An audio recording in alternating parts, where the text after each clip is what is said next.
Hi guys, welcome back to the homestead. I'm Salisha. Welcome to Hillside Homesteading.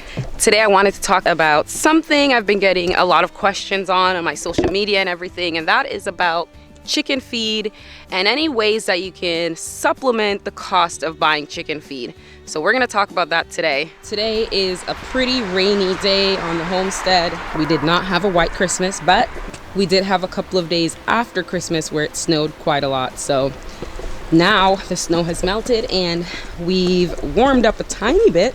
We always get a few warm days in December because for us, our winter doesn't actually start until like late December. So technically we're only at the beginning of winter here. These are all the fruit trees that I pruned. I also pruned back the blueberry bushes as well. I'm just going to come in here and remove this board here that I put where my garlic is planted. I did put it down to keep the chickens off of it so they wouldn't scrap, but I think it's time to get it off now. I don't want to suffocate my garlic, so I'm just going to move that off, and then I'm going to put the cage back over this area because the chickens have been in here digging and scratching for the past few months, so I know we have some nice good soil. I'm also going to come in here probably tomorrow because it's a little wet today, and I'm going to shovel in some chicken manure all in this garden patch here.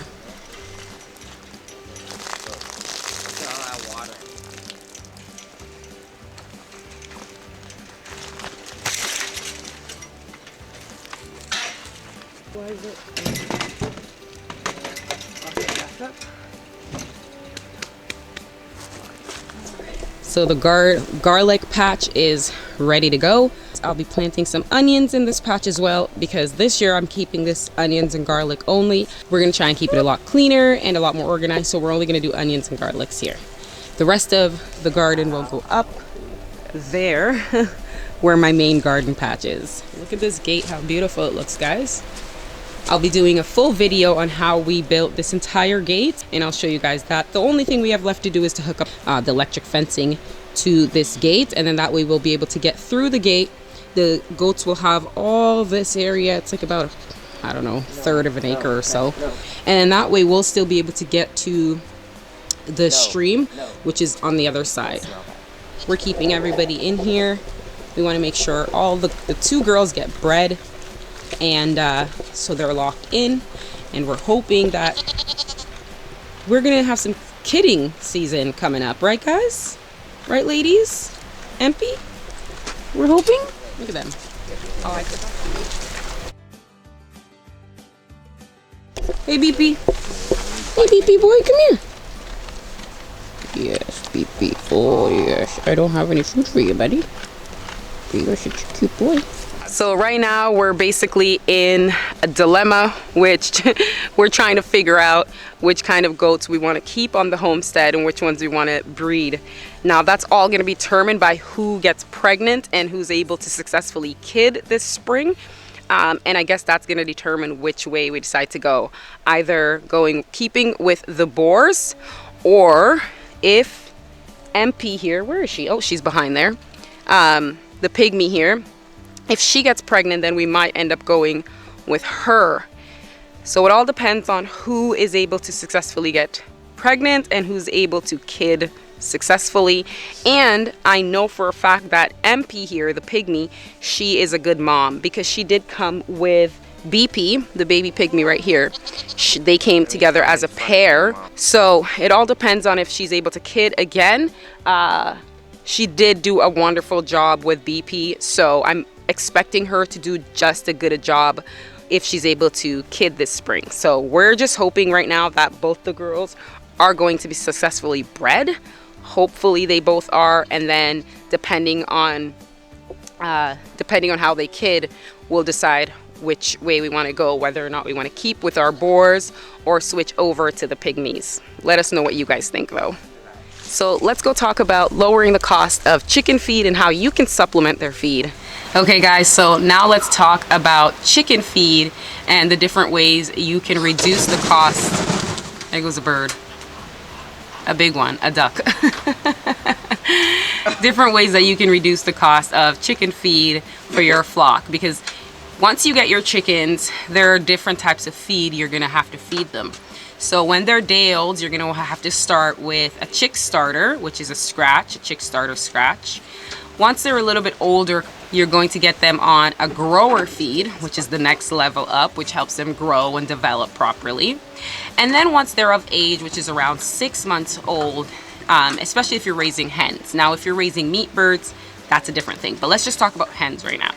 So if you're growing laying hens, once they're around 6 months, that's when usually they can start laying, 6 months and above. In order to get your chickens to lay, they need a 16% protein feed, which means that the feed that they're eating has to have at least 16% of protein in that feed so that the chicken is able to successfully create and hatch an intact egg. The egg takes a lot of protein because, again, if you look at the components of an egg, it's mostly protein, right? And some fats and things like that.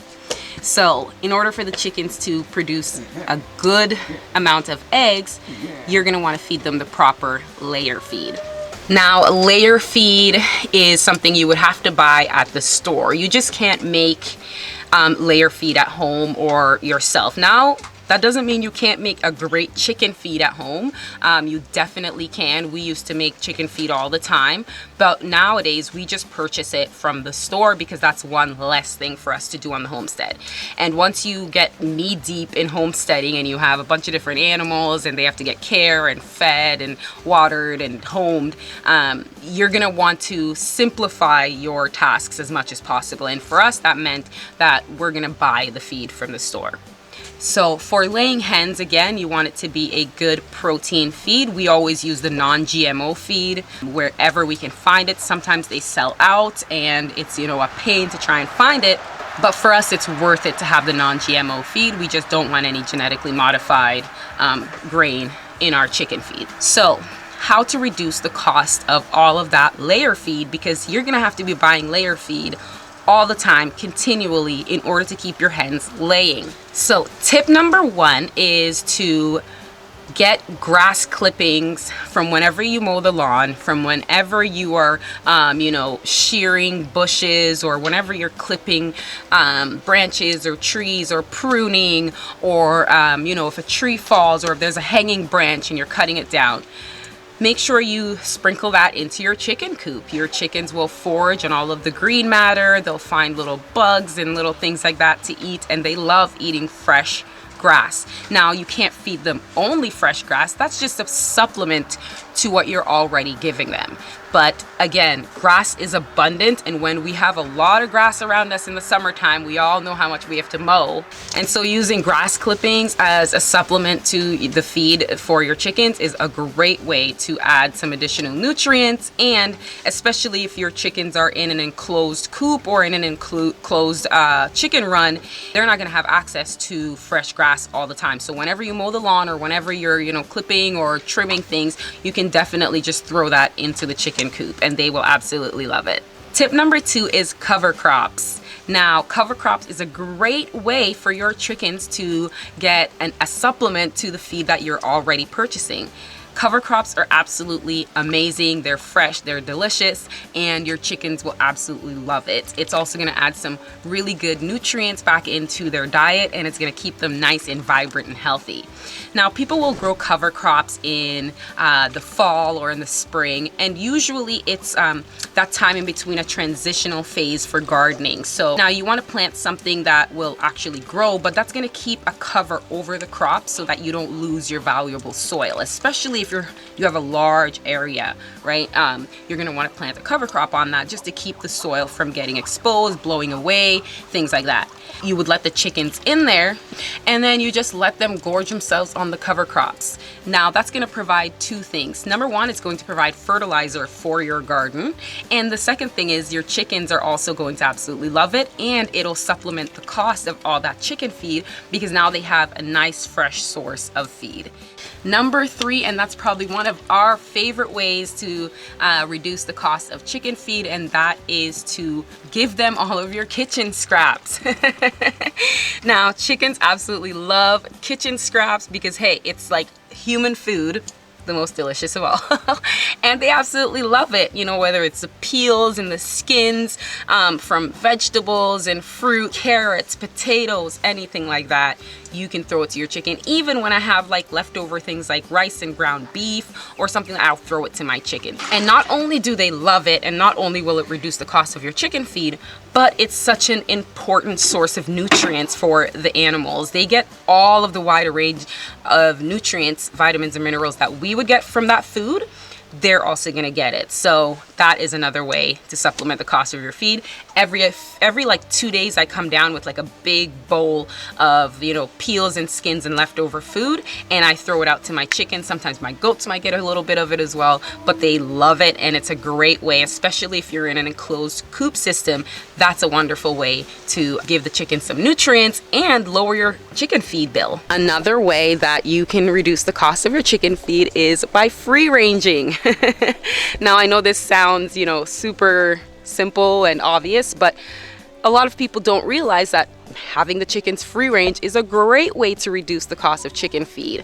Not only are they eating, you know, nature's bounty of everything they could possibly want, but the chickens have this like instinct where they'll choose exactly what it is they need in their diet. So if they're low in protein, they'll eat more bugs and worms and stuff like that, because those are high in protein. If they need some more nutrients from like green matter, they'll eat more grass and more forage. So the chickens will instinctually know exactly what they need, and when they have the ability to forage and to free range, they'll get to pick exactly what it is they need. The chickens know what they need more than we could possibly ever know. So free ranging and foraging is another excellent way. Not only will it keep your chickens so happy just to be able to run around and free range and do what they want, you know, have some free will, but it also is a great way to lower your cost of your chicken feed, and it's an excellent way to make sure your chickens are super healthy, because they're getting all of that nutrient dense food that they just can't get from anywhere else. Now keep in mind that not all breeds of chickens are able to forage properly. Some chickens just like to be confined. They actually like to be in a smaller space. Chickens like the ones I have, like my barred rocks here, they are great foragers. They know where their home is. They'll go, you know, and forage. They'll stick together and they'll come back, and they love that. Some breeds, not so much. Depending on the breed you have, that's going to decide whether or not you're able to forage and free range your chickens. Now, one of my favorite ways to reduce the cost of chicken feed is when I do my garden clean outs. So this is absolutely easy and simple. Basically, whenever you clean out your garden at the end of the year, and you're probably going to have to till or whatever it is that you have to do to prepare your garden. Now, if you're doing all of that in your garden, guess what? You have some helpers that will be more than willing to help you clean out your garden. And that is another excellent way to lower the cost of chicken feed, is to get the chickens to help you with your garden clean out and garden prep. They literally will help you clean out that garden bed. They're gonna eat all of the old expired plants, they're gonna eat all the rotten veggies and fruit, and they're gonna just scratch up that whole area and pretty much like till it for you, but in the most natural way possible. So get those chickens to help you with your garden clean out. They will eat and clean out the whole garden. They'll prep it for you. They'll fertilize it for you. It helps improve the soil in your garden. So it's just win-win. Okay, so another way you can supplement the cost of chicken feed is make your own chicken if you can get around that 16% protein. Now you can buy a bag of oats and corn and soy and all of that, and then you can mix that all yourself. So when it comes to laying hens, I definitely recommend that you just stick with the store-bought, unless you're able to create a pretty good protein level with the one that you're gonna mix at home, which a lot of people do. So absolutely, if you're able to do that, go ahead. So if you're gonna make your own chicken feed, you can definitely do that. Now I recommend, you know, using your own homemade or home mixed chicken feed. If you're doing meat birds, you can feed your meat birds pretty much whatever you want. You can do a lot of corn in order to build up the fat. You can do soy, a lot of oats. It's pretty much up to you. However, with the laying hens, if you want them to continue laying, you're gonna have to give them a steady supply of that 16% protein. So again, you can mix up your own chicken feed, and that is a great way to lower the cost of your chicken feed if you're going to mix it yourself, because you can get, you know, those giant bags full of oats and soy and corn and sunflower seeds and mix those all together, and you can get like 4 times the amount that you would by purchasing it at the store. So mixing it up yourself is absolutely a great way to do it. But with my laying hens, I usually just purchase it myself because I want to keep that steady laying going on all year. And if it's my meat birds, then I'm a little more, you know, inclined to mix my own feed, because it doesn't matter to me that much. All right, guys, well, I hope I gave you a few good ideas on some easy, simple ways you can lower the cost of chicken feed, because as a homesteader, I understand that it can be pretty expensive if you're buying feed, and we're always looking for ways to lower the cost of our chicken feed. And my number one way, honestly, is to have the chickens free range, because they can eat whatever they want, the bounty of whatever they want, and then I feed them as much as I want. So it works out perfectly for me. But if you're not able to, then please try some of the other things I mentioned. All right, guys, well, thank you for joining me for this video. I really hope you're enjoying my content. If you are, please leave a thumbs up under this video right now. It really helps me out. And remember, the absolute best way to help me is to just share this video on social media or to people that you think it will help. Thanks for joining me, guys, and I'll see you in the next one. Stay peaceful. Bye.